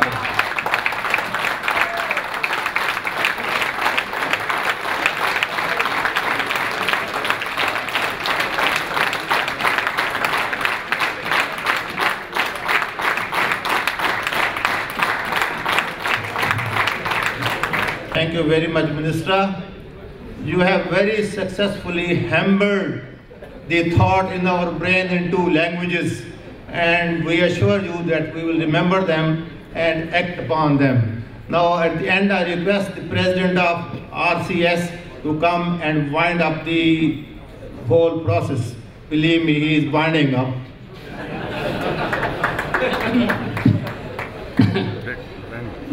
All honorables in this hall, without any discrimination with who's greater and who's to us, certainly, because you people came here on just a simple request of Rabitah and Rabitah Community Services. It is my pleasure to say thank you to all of you who are here today. I think that just two very quick comments. One thing is that I feel so proud to be an Australian of Pakistani origin, and perhaps the diamond that I see in the crown of Australia is that day when apology was tendered to Aboriginals. Believe me, on behalf of Rabitah, I was in that lawn the night before, on the eve of, and I saw those eyes full of tears, and those tears were not the tears of complaint. They were the tears of saying thanks to all Australia, who no doubt took some 30, 40 years to say that word, but they were certainly thankful, and they felt as if they are also real part of Australia. Thank you, Kevin. Thank you, all of the people, Scott, who actually supported that. Scott, I think that your word, bipartisan spirit, that is something which drives Australia, which drives all Australians. And believe me, that Pakistanis here in Australia are certainly with you when you use that word, that we also support that all the political parties who are doing for the future of Australia, you'll find each and every Pakistani in Australia to be with you people in taking the Australia further and in the progress. One thing which Kevin said to me, that was Pakistan, 1947, Quaid-e-Azam Muhammad Ali Jinnah. Look, I think that there are stories which we start sharing, there will be tears. But Pakistan is a strange country, to be honest. It keeps surviving. It keeps just going forward. Sometimes there is eclipse. Sometimes the shine of the moon doesn't come to the earth. But that eclipse is temporary. And I'm sure that that is what is going to happen for Pakistan also. What we need at the moment, unfortunately, is certainly some aid, but more than aid, what Australia is doing, and I appreciate all what's being done, is the capacity building. Because if that capacity building exercise continues, then of course tomorrow, if not today, Pakistan will be back on its feet, and there will be a day, inshallah, God willing, that we will not need any support, but rather will come shoulder to shoulder of nations such like Australia to say that wherever there is a need, we can provide, if not in money, then of course the services in terms of our experts. Experts in IT, experts in scientific research, experts in so many other fields, and that is what is Pakistan about. One thing just before saying that, look, I think that the first word which I learned when I came to Australia some 20 years ago was the word of mate. And that mateship just describes all. Let, irrespective where we have come from in Australia, whether we were born here and are Aussie, let us say all of us are mates, and we will keep working towards a better Australia. When it comes to keep working for the betterment of Australia, then of course, please remember that a small little team known as Rabitah managing team is looking towards you. Please come forward, contribute your thoughts to us. We will make sure that they are published. We'll make sure they are inculcated in our thought when we start the services which have been today launched here in this hall in presence of all these Augusts. So once again, thank you, Australia, and let's start the second phase of today's evening, and that is prize distribution. Thank you.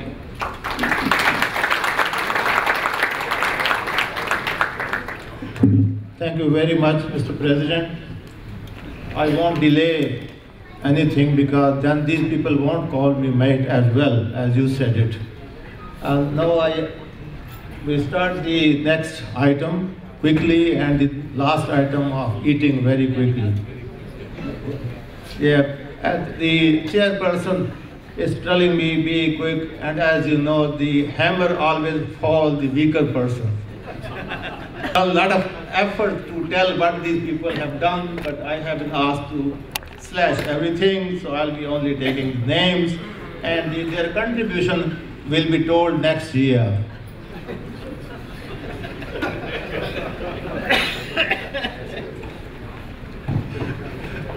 Okay. Now, first award will be given by many people because the award is too heavy. So I have asked to request few people to carry this award. Our chairperson Munir, the minister Farooq Sattar, the minister Bowen, they're all presenting the award to somebody. And Shadow Minister Scott Morrison, please come and present award. I didn't call the recipient of the award, Mr. Kevin Rudd, I didn't call you. I call you the best way. Okay, now these people, Munir, Minister Farooq Sattar, Minister Bowen, and Shadow Minister Scott are presenting award to the best friend of Pakistan in your high loud claps.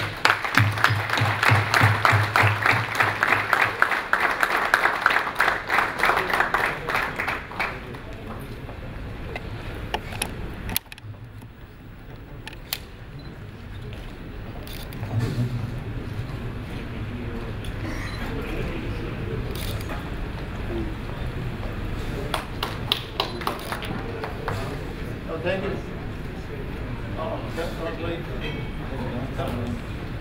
Now I request everybody, all dignitaries, to take their seats, and now we give, everybody is requested to take their seats except Kevin. No, we'll punish him. Except Kevin, everybody is requested to take their seats. No. Now, there are 3 awards, but I was asked not to say anything about them, but there must be a lot. You can just believe in me. The Best Performance Award goes to Mehdi for Best Performance. Mehdi, please come and receive your award from the best friend of Pakistan, Honorable Kevin Rudd.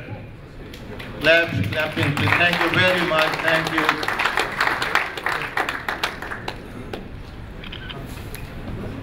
Thank you very much. The next award is for Naeem, and that award is being given for strong commitment to the community work. So I asked Naeem to come and collect his best deserved award.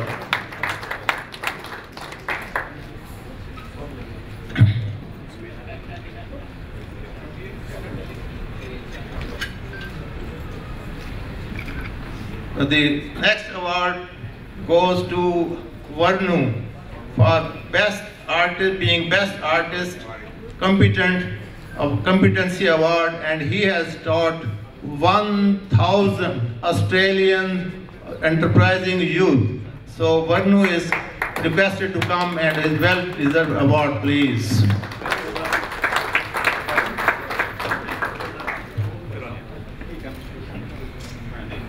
Okay, the chair has asked me to call the Rabitah team, but they won't get the awards. They will have only photo.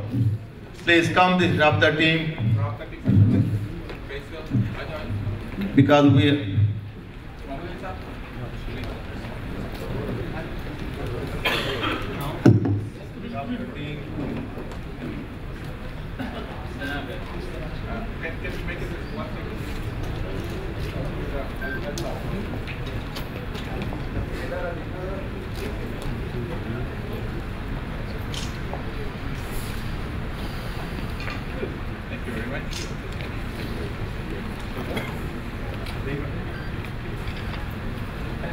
One award from the minister for you. Okay, minister would like to award it. One award from minister to minister. And I don't know what is in the awards. It is something secret between 2 ministers. It has not been disclosed. So,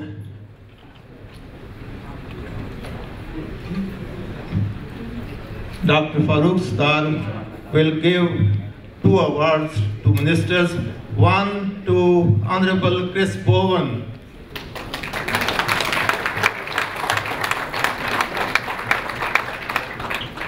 And another award to our best friend, Kevin Red.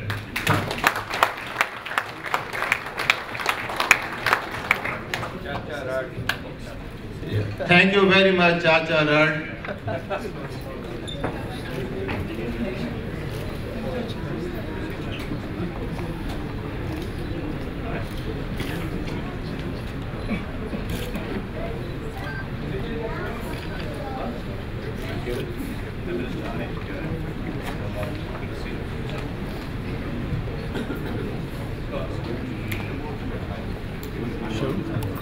Chris,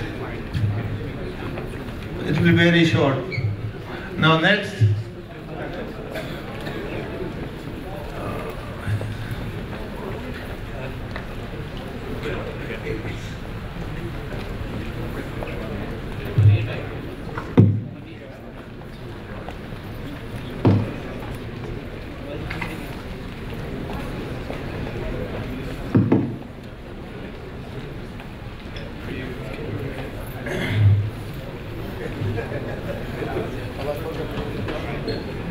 yes, Honorable Chris will give award to best award to best award to Harish Walji for being best journalist and the community worker. Harish Walji is requested to come and get the award. I saw Harish somewhere. Harish, hurry up.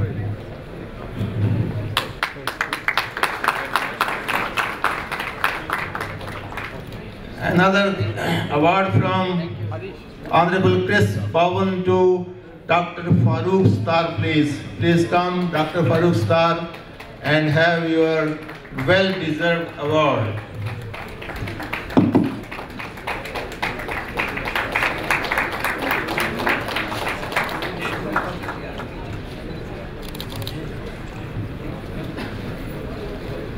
Thank you very much.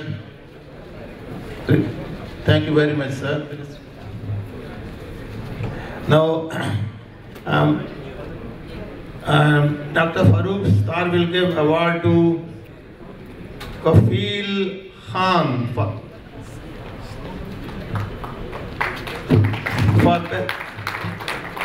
Kafil Khan is requested to come and get the award.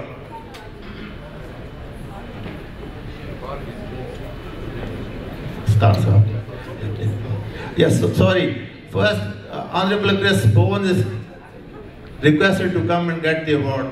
My apology.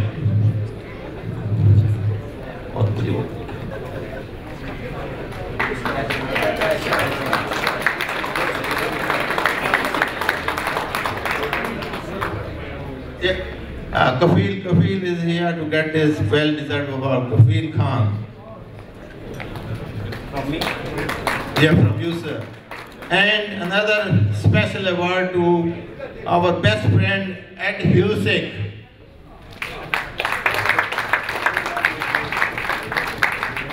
Ed Husick for being the role model award. Thank you very much, Ed, what you have done for the Rabitah. Now, Honorable Scott Morrison is requested to come and get the award from Dr. Farooq Sattar, please. Scott.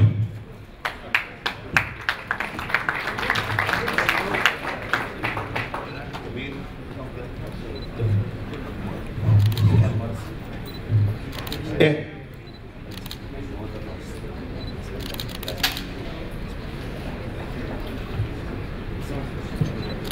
Thank you very much, Scott. Another hard-working award, full commitment award to Jamil Farooqi. Please come and receive the award. Jamil Farooqi.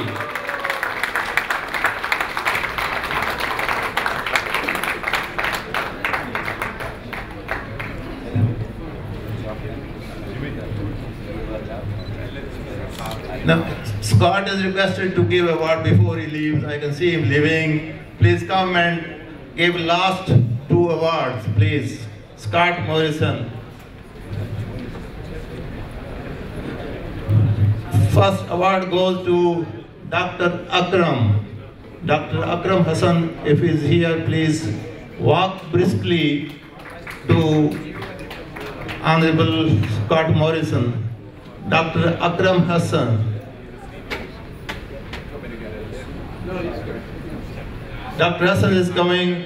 Believe or not, Dr. Hassan is briskly walking to Scott Morrison. And this award is Lifelong Service to the Community Award. Thank you very much, Dr. Hassan.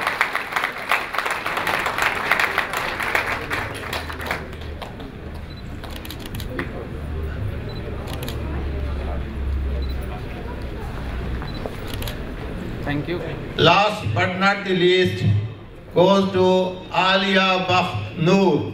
She received an award from the Premier of New South Wales and got top position from thousands and thousands of students. We request Alia Bakht Noor to come and receive a well deserved award. Thank you very much.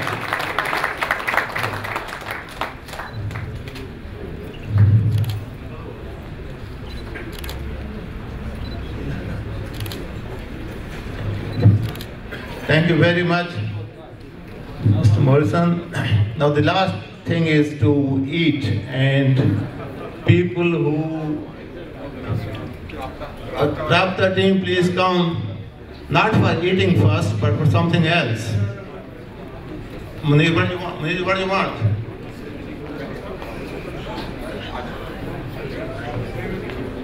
Yeah? What do you want?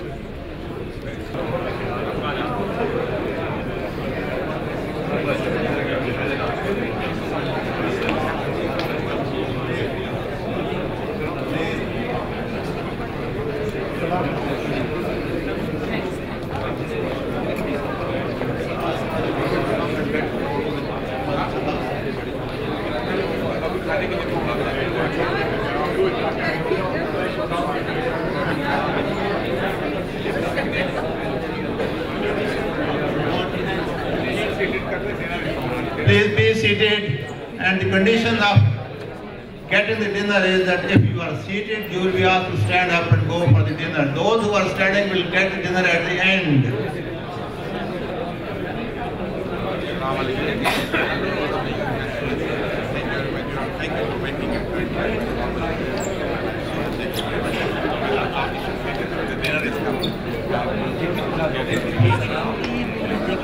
When the guys invite for the dinner.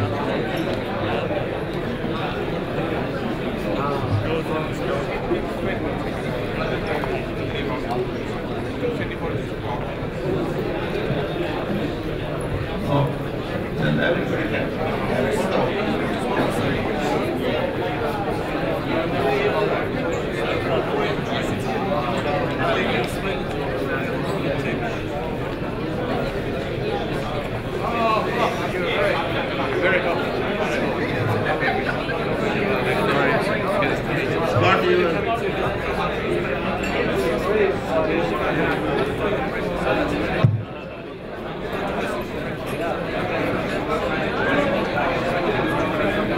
Session.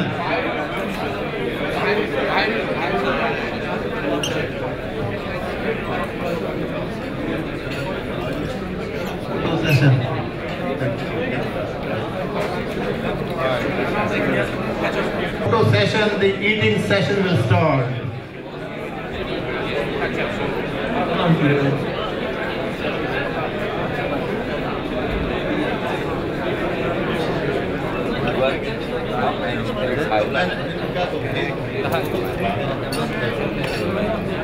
My president is saying that food is ready, please.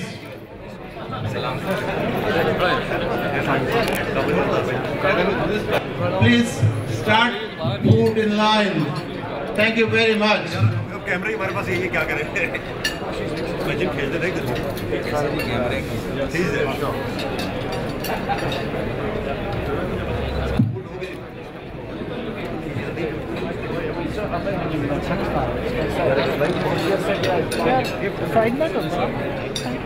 Dear guests, food is now being served, so please proceed to have the photos taken. But please, I request that please proceed to take the dinner. And once you have your plate, please get back to your table so that there is some sort of the hall gets discipline again.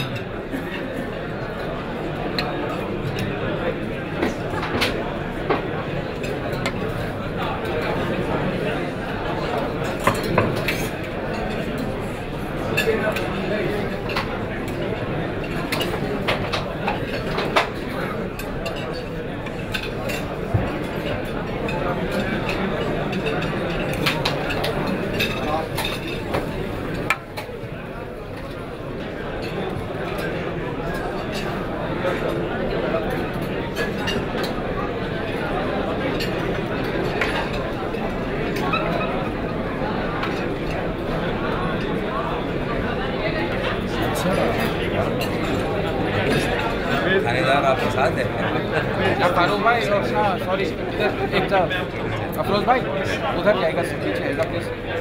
हाँ अच्छा वही रफीक आप है। अच्छा चलो आपके साथ बैठते हैं। रफीक भाई बता रही थी फारूक भाई इधर रफीक भाई थैंक यू चलो फिर हम बैठते हैं आपके साथ। Thank you sir thank you. आप भी पहचाने नहीं जा रहे क्या बात है नहा के आया हूँ मैं।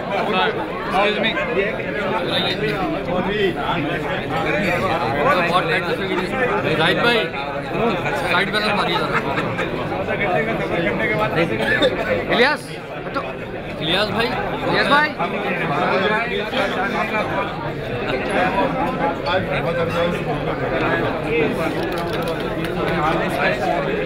बेचारे खुद कह रहे मैं अजीब सा महसूस कर मतलब ये इंसान की अपनी वो होती है ग्रेस होती है।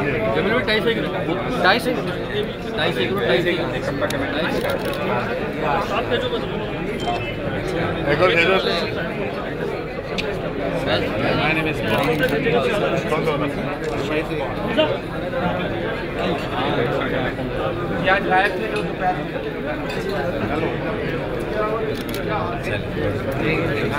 बहुत शुक्रिया के नाम और हम भी अपनी मेहनत करेंगे अपनी तरफ से अच्छा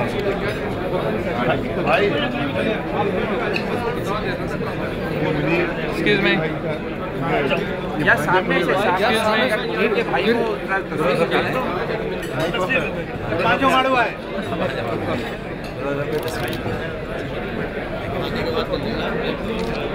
चलो भाई फिर तुम आ जाओ ना पीछे भूख लग रही है।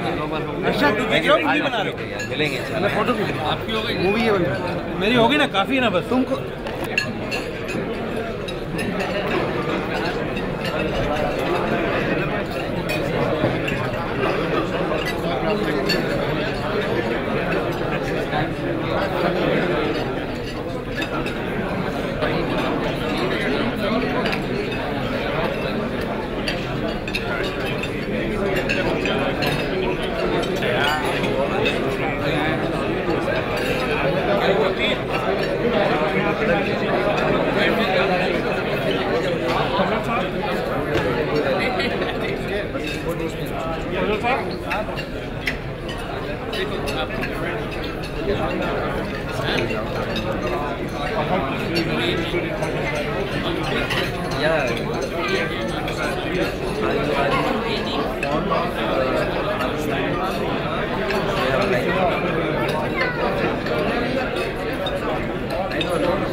Ladies and gentlemen, I forgot the most important announcement. Sorry for that. I missed very important announcement. I couldn't do it. Now, if you listen, I tell you. Sorry for delay. The announcement is that if you are quiet, the Mufti of Australia is coming to pray finally. The Mufti of Australia is requested to come, please, and make dua and bless the function. Thank you very much. Thank you very much, sir. الحمد لله وانتهى له دين مشيئته ولك الحمد حمدا لا أجر لقائله ولسامعيه إلا رضاك وتوفيقك والمزيد من فضلك وإحسانك يا ذا الجلال والإكرام. اللهم إنا نتوسل بك إليك ولا أعز منك عليك أن تتقبل منا ما فعلناه في هذه الليلة المباركة. اللهم ما كان لك فتقبله منا وما كان حظ نفوسنا فتوله عنا واجعله لك يا ذا الجلال والإكرام. اللهم بارك في هذا الجمع وبارك في من خلفهم واربط بين قلوبهم يا ذا الجلال والإكرام. اللهم جمعهم على الحق ووجههم إليه وارشدهم إلى الصواب يا ذا الجلال والإكرام. وصل اللهم وسلم وبارك على سيدنا محمد النبي الأمي وعلى آله وصحبه أجمعين. سبحان ربك رب العزة عما يصفون وسلام على المرسلين والحمد لله رب العالمين.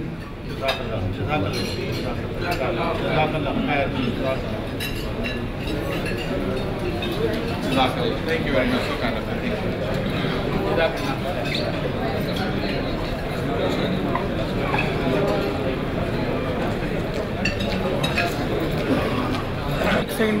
आइए आइए just one second just one second इधर आइए beautiful beautiful thank you so kind so kind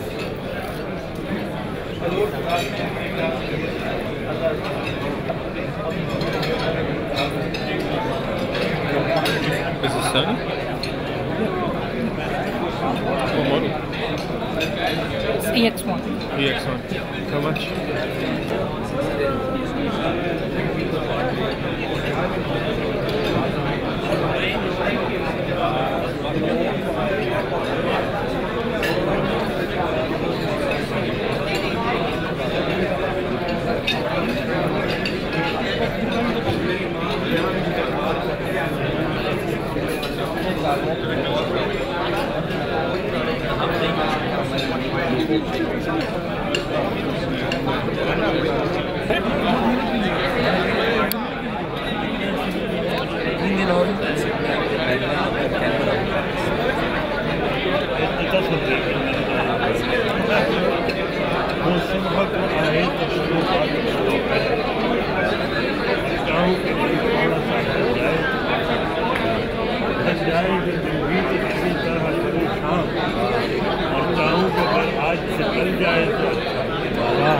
जब कल हो तो फिर मुझे कहूँ कल की तरह जब कल हो तो फिर वही कहूँ कल की तरह से अगर आज के जो भी निकल जाए तो अच्छा। किस्सा नहीं चाहता मैं जाए वो यहाँ से, लेकिन मैं यही काश बदल जाए। अच्छा वाह। ठीक है इंशाल्लाह। मेरा यहाँ से 1.5 घंटे का सफर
मैं आऊँगा वहाँ पे और मैं वो मेरे को